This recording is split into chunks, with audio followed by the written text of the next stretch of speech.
Bienvenidas y bienvenidos al taller de análisis situacional de derechos de la niñez. Hoy día vamos a revisar algunos conceptos claves que nos van a ser útiles para la aplicación, la implementación de la CDN.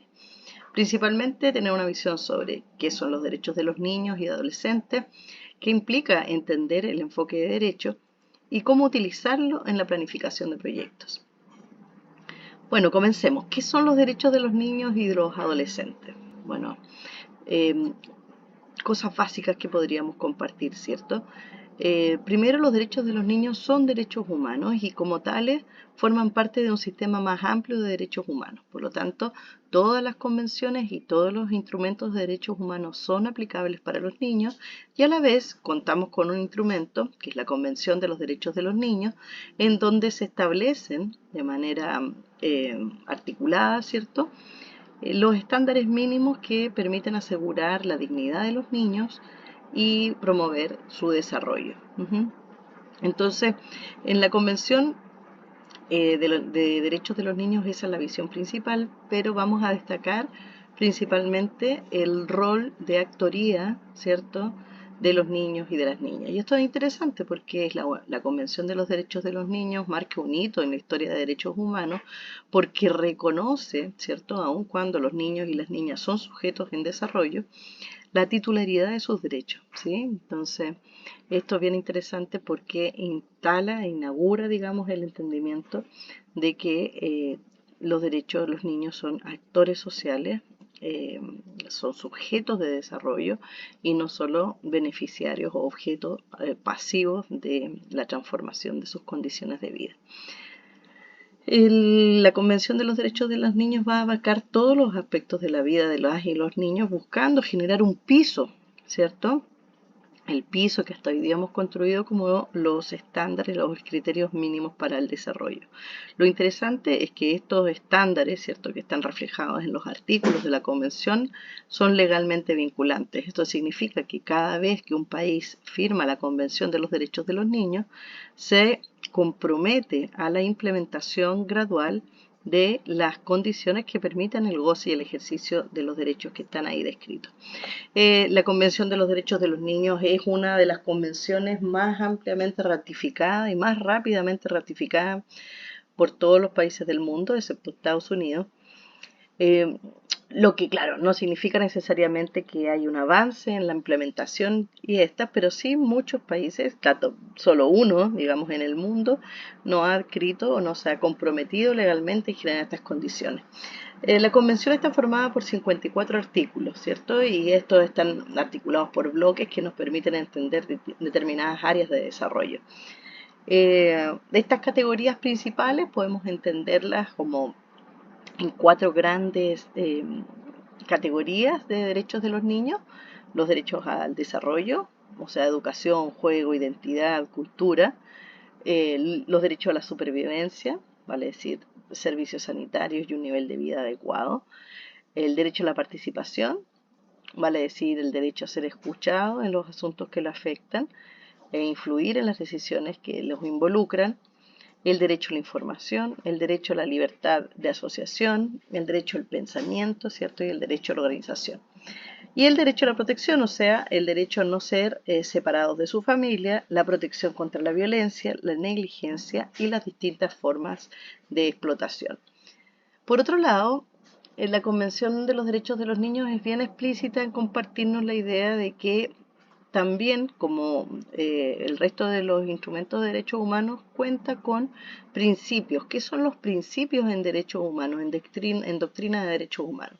Son derechos que permiten cumplir los otros derechos, ¿sí? Entonces, en general, hablamos de 4 principios, ¿cierto? El principio de desarrollo y vida, que está descrito en el artículo 6 de la Convención; el principio de la participación; el principio de la no discriminación y el interés superior del niño. Esto significa, dicho de manera más coloquial, todos los derechos para todos los niños, con prioridad, ¿sí? Entonces, de esta manera, estos principios operativos están relacionados y nos ayudan a entender que, por ejemplo, ningún derecho, ¿cierto? O ninguna priorización sobre las importancias o ninguna en búsqueda de vencer las barreras de discriminación, por ejemplo, podría ser resuelta sin la participación de los propios niños, ¿sí? Y que para buscar el cumplimiento de todos los derechos hay que asegurarse muy bien cómo están interactuando las distintas formas de discriminación y buscar esas intersecciones, ¿cierto?, que hacen que algunos grupos queden invisibilizados.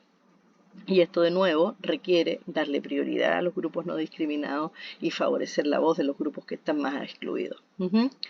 De la misma manera, el interés superior del niño nos ayuda a entender y dar prioridad a los grupos que están más discriminados, y la forma de poder entender cuáles son las mejores decisiones para los niños también tiene que ver con escucharlos, entender cuáles son las consecuencias y cuáles son los efectos de las decisiones que pueden estar aplicándose a su vida.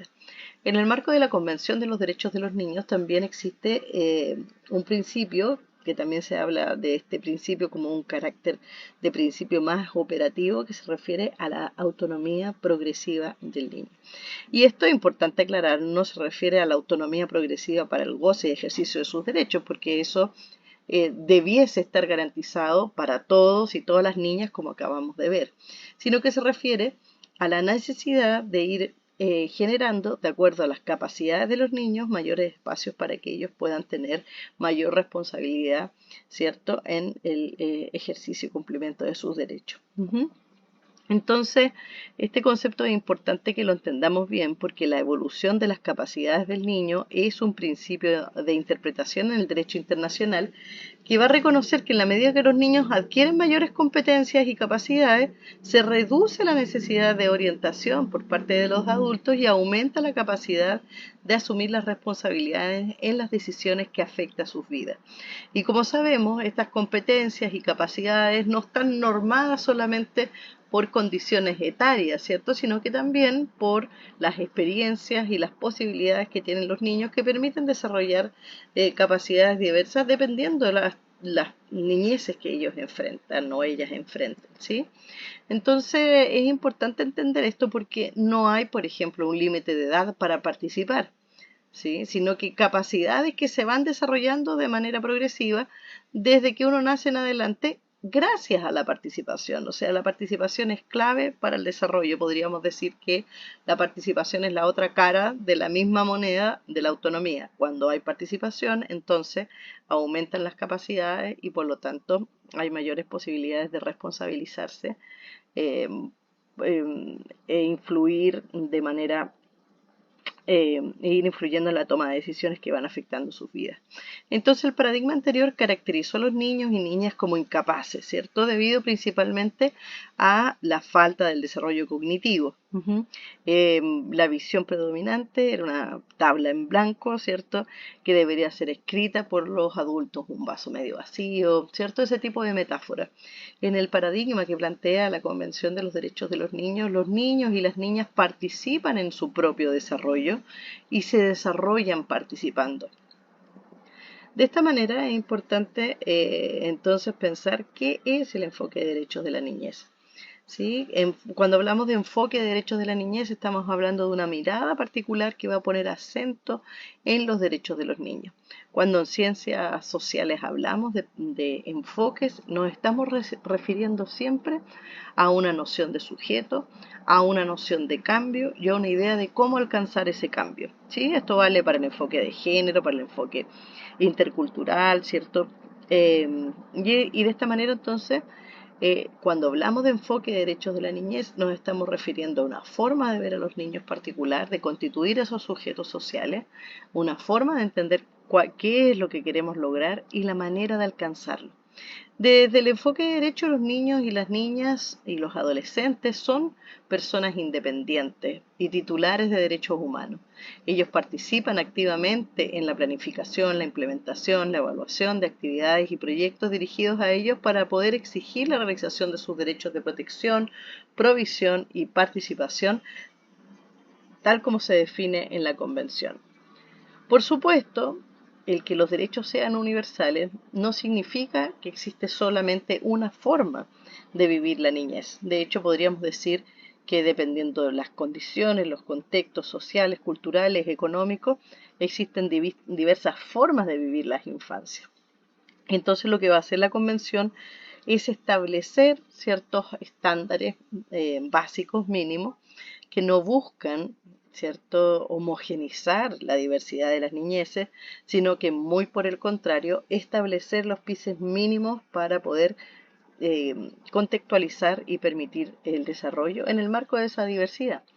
La Convención de los Derechos del Niño va a entender a, por niño o por niña a todo ser humano que tenga menos de 18 años, salvo que en la legislación nacional se aplique antes la mayoría de edad, ¿cierto? Eso se establece de entrada en el capítulo 1.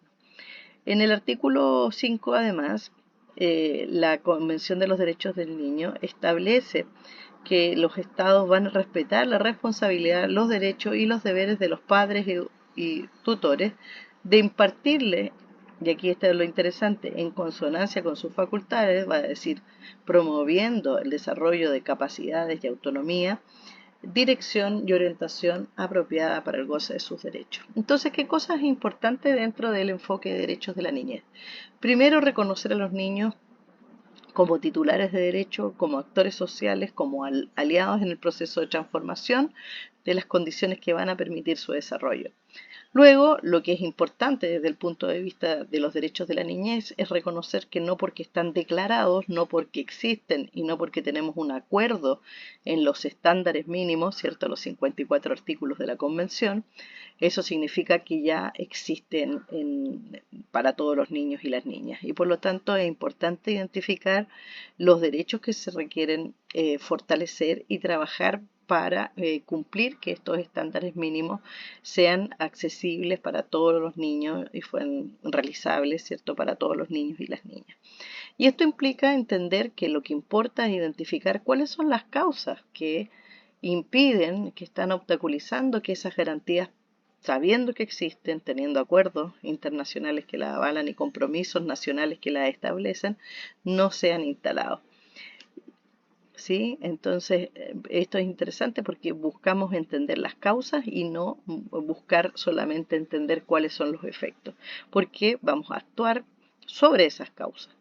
Y como estrategia, esto es lo interesante también del enfoque de derecho, ¿cierto? Lo que importa es aumentar las capacidades de los niños, de las niñas y de otros actores sociales para exigir los derechos y por otro lado aumentar las capacidades de los garantes para que puedan establecer esas condiciones para el desarrollo de los niños, ¿sí?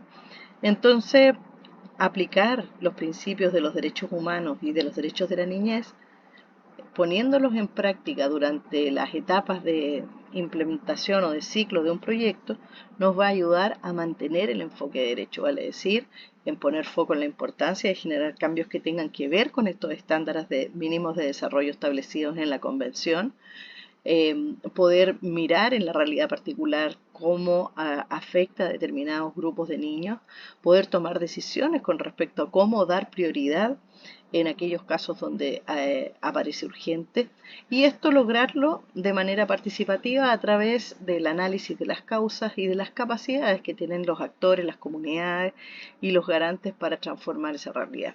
¿Sí? Entonces, esto nos va a permitir entonces que los proyectos utilizando el enfoque de derecho puedan abordar la desigualdad y la discriminación.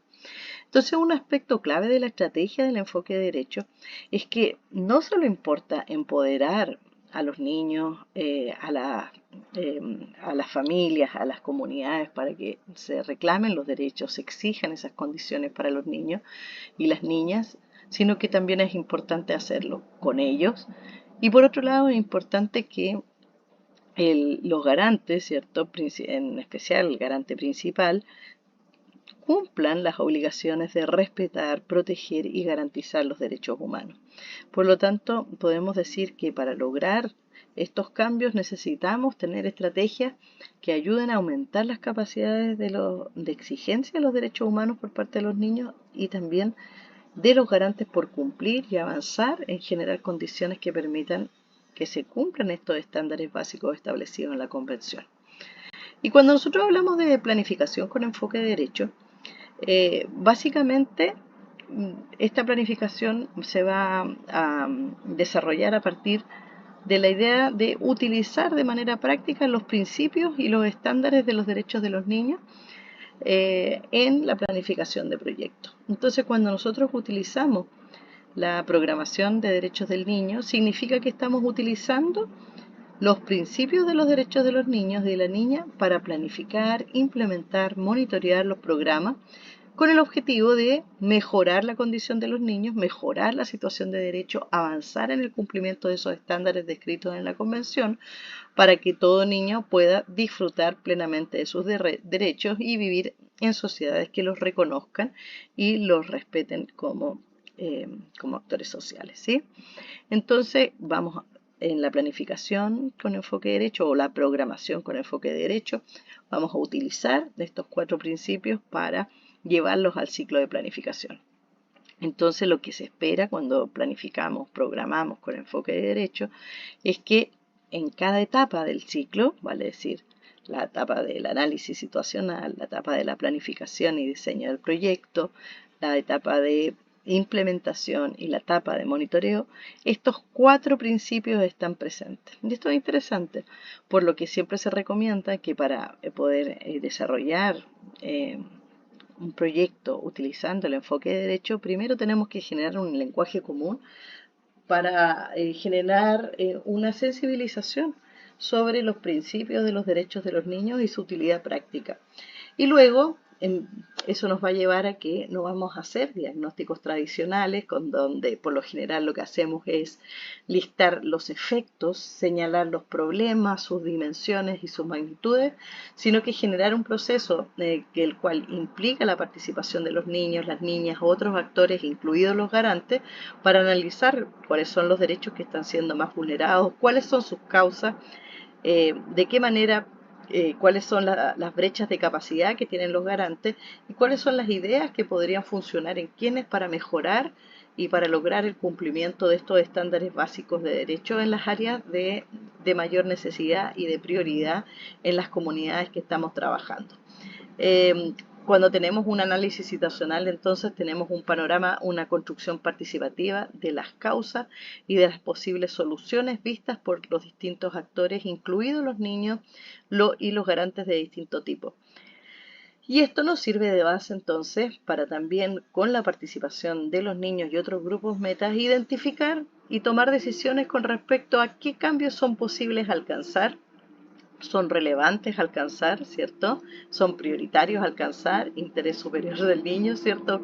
Visto a partir de la opinión y participación de los actores, el principio de participación, poniendo especial interés en esos espacios de interseccionalidad que generan más desprotección, ¿cierto? El principio de no discriminación, de tal manera de establecer estrategias que permitan generar estándares, ¿cierto? Que esos estándares que están descritos en los derechos puedan aplicarse de manera práctica y accesible para todos los niños y las niñas. Este proceso de planificación se basa en el análisis situacional, ¿cierto? Y promueve entonces la toma de decisiones sobre qué hacer para lograr esos cambios. De la misma manera, la participación de los niños y otros actores está presente en la implementación y también en el monitoreo y en la evaluación, ¿cierto? Y entonces en el monitoreo va a interesar saber qué cambios se dan y cómo esos cambios para generar condiciones de derechos de los niños pueden realizarse. Y para esto se requiere, por supuesto, la participación de los niños y de los otros grupos meta para saber cómo va el avance del proceso y cómo podría ajustarse para mejorarlo. De esta manera, el enfoque de derecho nos va a ayudar a poner en práctica, ¿cierto? Cambios sostenibles en los derechos de los niños a partir de nuestros proyectos.